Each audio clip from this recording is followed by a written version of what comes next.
right, Billy. Do appreciate your patience and for holding. I do have a on the line with us. She's our senior licensed health agent, and she'll take great care of you from here, okay? All right, thank you. Yes, that's the one I was going to tell you about. That's the one actually I have. I love it. It's A+ rated. It's only for healthy people. Did you get a quote on the Espen one? Because it's usually the least expensive and the best one. It's a short-term plan, right? Yeah, they all are. They're all like month by month. I've done like it's for a year. You can have the plan for a year, and then they will renew it after that. But that's how it comes. It includes 12 months at a time. But it's month by month, you know. So like, in other words, if you took the plan and like November 1st is open enrollment, you can check out the Obamacare plan, and if you found something you like over there, you can enroll in that. But the plan would actually start in January over there. But like this is month by month, so if you found something there that you like, you could drop this and go there. So the coverage is for 12 months, and then I'd have to reapply after 12 months? Right, basically you reapply, right. Reapply. I mean, there's no reason that they wouldn't thank you. Usually sometimes with health insurance, the rates will go up, you know, it depends upon your health at the time. So that's how that works. So what if I get sick in the first year, and then you said it's for healthy people, so if I get sick for year 2, then what? I can't get it again? No. If you get sick, you'll be. I mean, if you get sick in the first year with the plan, you're covered. I mean, no matter what, you have this coverage guaranteed for 12 months. Right, but in month 13, so if it expires after 12 months and I get sick, you know, let's say I get something like cancer, you know, something that I need ongoing treatment or ongoing care. Right. Then once the policy expires, they're not going to cover me anymore, are they? Right now. So if I had cancer, if I was diagnosed with cancer, hypothetically, then there is, which I don't have, you know, but I'm just asking. I want to make sure I understand. So if after 12 months, there's a chance they may renew me if I'm diagnosed with cancer? Yeah, of course. Yeah, they might renew you, because you might have an ongoing claim already. You have an ongoing condition that you already treated with while you were in the plan. So yeah, more than likely they would continue your coverage. A lot of people take the $2,500 deductible, no co-insurance. That's the most they'd ever have to be responsible for. And then they take it to $250,000. So for you, if you did it that way, you're looking at $209.61 a month for that plan. Okay, so I'm looking at the brochure here on this thing. Sure. Yeah. And on one page it says what, you know, about deductible and co-insurance and out-of-pocket max.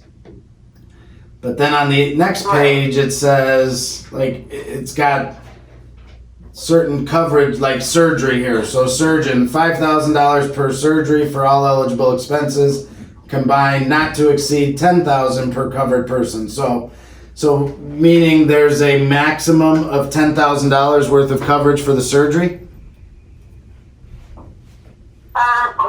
That is really, they'll pay out $10,000 for the surgery, but then again, once you meet your deductible, you don't have to worry about it anymore. Once you meet the $2,500, the plan is going to pay for whatever you need, the $250,000. Okay.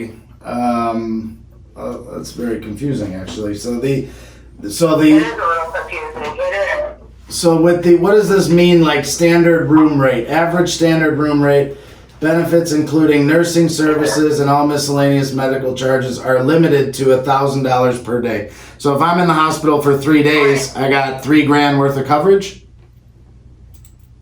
They're gonna pay that $1,000 a day as long as you're in the hospital. That's what they're gonna pay. Is that gonna be? Is that like? More than $1,000. Go ahead. I'm sorry. What were you saying? Like say, I was gonna say, for example, say it's $2,000 a day, not $1,000. So what's gonna happen at that point? You're gonna get the network repricing. So they're gonna reduce the room rate 35 to 55%. Then again, once you hit that $2,500 out of your pocket, you don't have to pay anymore. I'm sorry, I'm just confused on this thing. So there, no, that's whatever you like. Okay, so, Choose your deduct. You can go with 1,000 deductible. You can go with 2,500, whatever you want. You can also add a critical illness rider. If God forbid you got diagnosed with anything, cancer, heart disease, anything, you could have a $10,000 lump sum money directly to you. People do that to take care of their deductible. They're like $20.96 more a month. It's something you could add on to the policy. all right, so I'm confused with these limits here. With, I mean, you know, like AIDS. I mean, I'm not gonna have AIDS, or we'll just say kidney stones. 1,500 per covered person per coverage period. So 1,500 is how much coverage I would have for a kidney stone, right? Right, but remember, okay, right, that they're gonna pay that though. We're gonna ask you a deductible, you won't have to pay anything. Once you meet the deductible, you won't have to worry about those breakdowns. That's just until you meet your deductible. Okay, so if I need a surgery and I got a $5,000 deductible, right? And let's say it's just a hernia surgery, and the hernia surgery only costs $3,000. How's that paid? Right. Okay, you're gonna get network pricing, so probably the $3,000 is gonna become like, could be up to half, you know, so let's say it's $2,000. And you have a $5,000 deductible, right, you're gonna have to pay that $2,000. That's gonna go towards your deductible.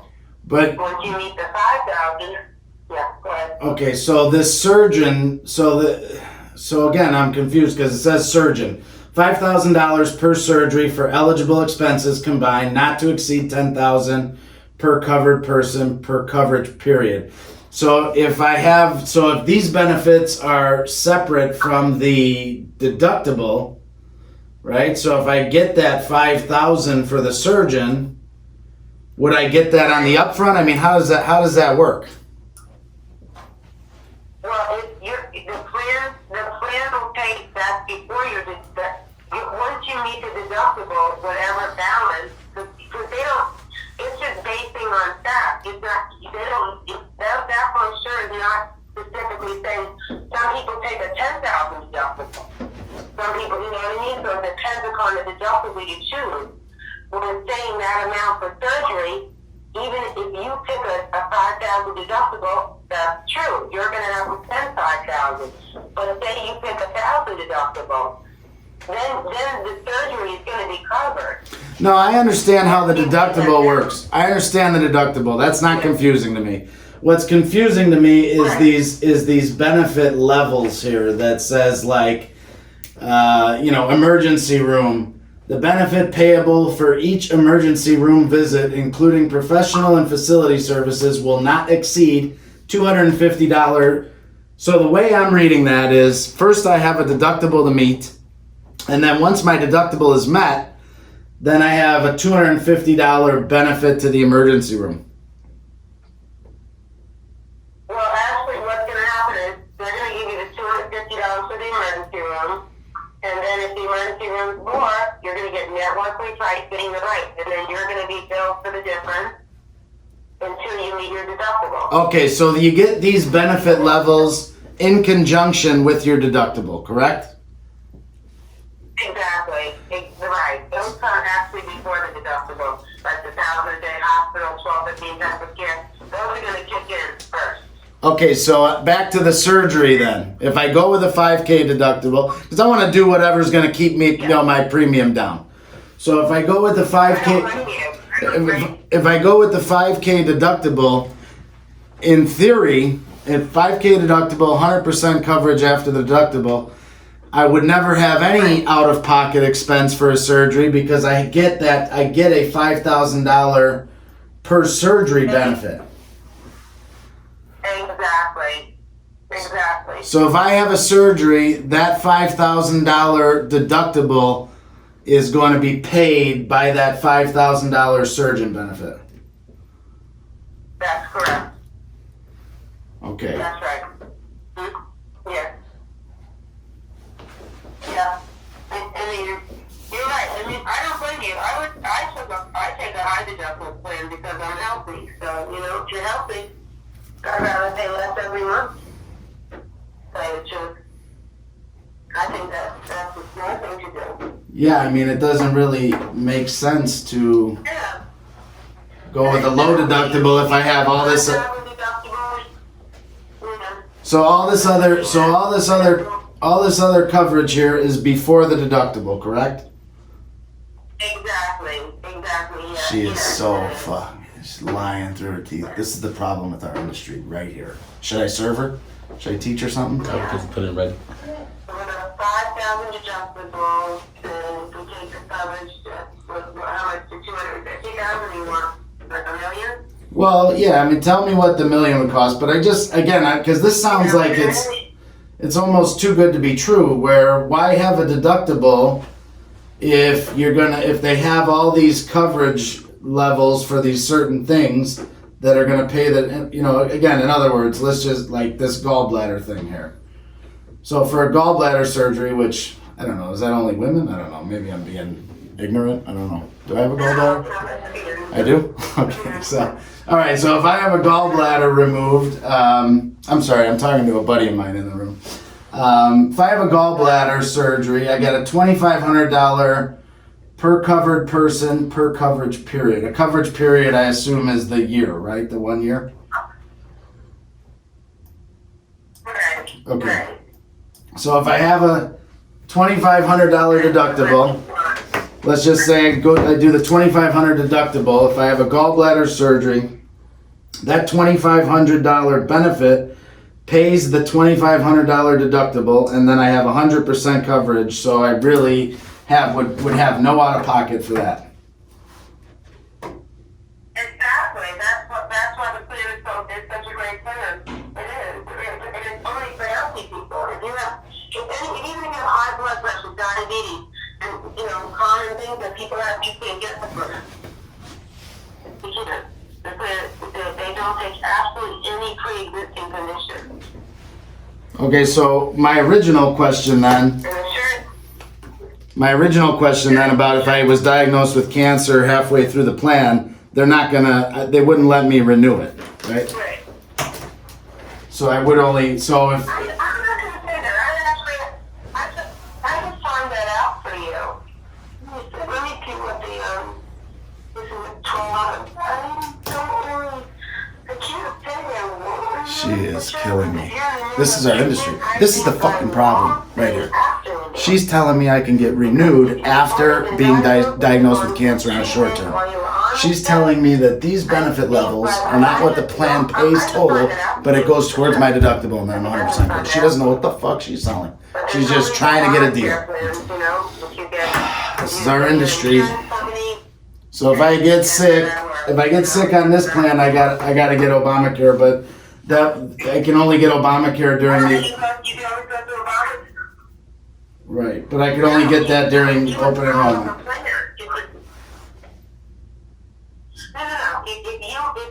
If a plan didn't renew you, that means you lost your coverage, so you could get Obamacare anytime. Another lie. It's not credible coverage. It doesn't count as a QLE. That's 3 lies. If you were, doctor just check with something, but like you said, if this plan did not want to renew you, you can go to the Affordable Care Act any time in the year, because once you lose coverage, you are allowed to go to the Affordable Care Act under special enrollment they call that. You always have that to back yourself up, which is very true. Okay, this is all very confusing to me. Oh, Did you get the price? I didn't give you the price. You want the price? Yeah, I didn't even tell you how much it was going to be. Yeah, you said like 209 or something, right, for the 5K deductible? No, it's actually less. If you set the 5,000 deductible with $1 million of coverage, you're looking at $171.93 a month. $171. If you wanted to add if you wanted to add for $20.96, you could add a critical illness rider And if God forbid you got diagnosed with anything critical, like heart disease, cancer, kidney trouble, you would get a lump sum of $10,000 paid directly to you to use any way you choose. 10,000? Just know, I mean, you don't have to formulate it on $10,000. Yeah. You guys That's can, $20.96 extra. how much? That would bring you to $20.96 extra. So that would just bring your plan to $192.89. Like how soon can the plan start? Tonight, midnight tonight. You would enroll now. We can have you covered midnight tonight. We take your credit card payment. You stay on the phone with me. You electronically sign and send it through your email or text message, whatever's easier for you. It comes from My Benefits Keeper. Then you get your ID card right then and there, so you can use the plan as of midnight tonight. And the hard copy takes 5 to 7 days to come to you. You have 10 days to look over the policy. Just to let you know, if you don't like it, you get all your money back. So that's guaranteed. So we do an application. The plan can start at midnight tonight. So do they? I mean, I'm healthy, but how do they check that so quick? Hey, you know what? If you had anything wrong with you and you don't know it, then you don't know it, right? So be it. So that's not pre-existing. Okay, with that being said, if you're not disclosing something, always remember, when people go to the doctor and they're reported with something or emergency room, hospital, that's always listed in something called the MID report. Once you go and if they have your information, that's already, they find that. They find that, trust me, so you're good though. You didn't go, so I pray you're healthy and stay that way. If anything was there, it would come out. So there's no preliminary testing for this plan.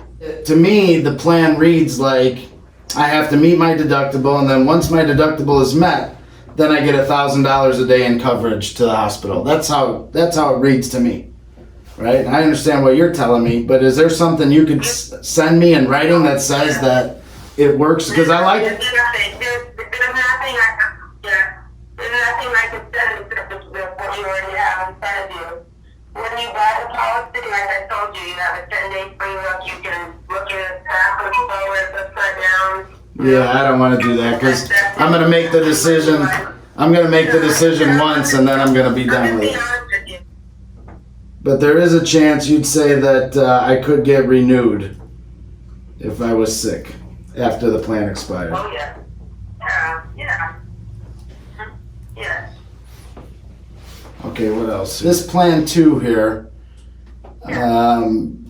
what's the difference cost-wise? Because it looks like I don't know why I would go with plan 2 if all these benefits are going to pay the deductible. Plan 2, I'll tell you the difference. The only difference between 1 and 2 is plan 2, you get unlimited doctor visits with a $25 copay, and you get $4,000 a day in the hospital instead of $1,000. So, and it's gonna cost you about $100 more a month. Now that's a big difference though, $4,000 a day versus $1,000 a day. So if I go to the hospital and I have a $5,000 deductible, the first day at $4,000 is gonna essentially wipe that out, right? So I still wouldn't have any out of pocket if I'm hospitalized. Now, does that $4,000 get paid to me if I'm there for 5 days and my deductible is met? Does that money come to me then? No, it gets sent to the hospital. They'll pay up to $4,000 or whatever it is. Some hospitals charge more.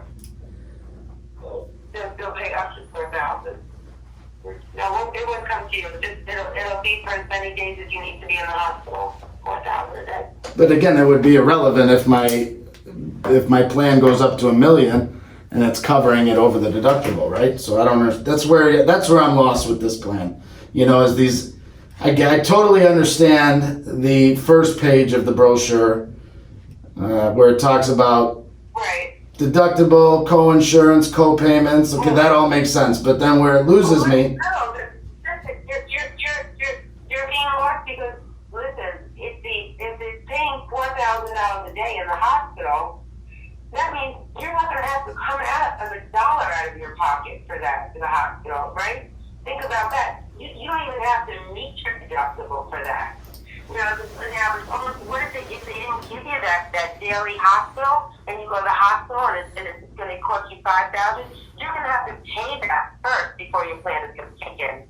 So they're giving you that benefit of okay, we're not going to subject that to a deductible. They're making it better for the person because it's designed for the healthy person. They're taking the chance that you're probably not going to be in the hospital long. You know what I mean? So that's the way that works, basically. Wow. We're gonna have to review this because this is killing me. What? All these benefits here are literally just paid before the deductible. It means nothing else other than these benefits pay the deductible, and once your deductible is hit, then you're covered up to $1 million. Exactly. So why is there a $50,000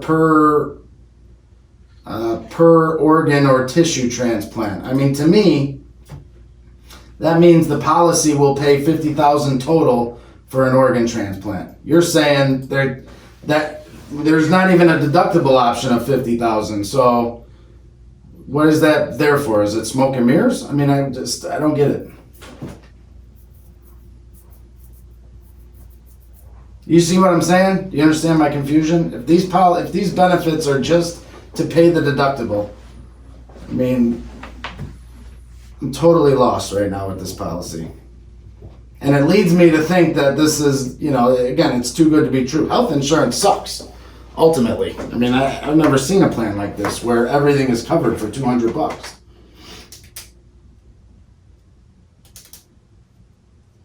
You get my question?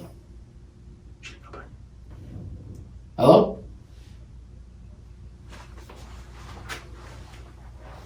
Hello?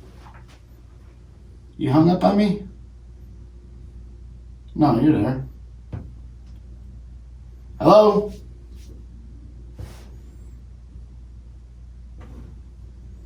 I think she hung up on me. I think she's trying to get rid of you. Huh? I think she's trying to get rid of you. Well, yeah, I think she did hang up on me. Is it really? Because she knows she's lying through her fucking teeth. Okay, so what you just saw was a health insurance agent for a huge outfit. I mean, a huge outfit in our industry. One that has probably a very high percentage of the market share.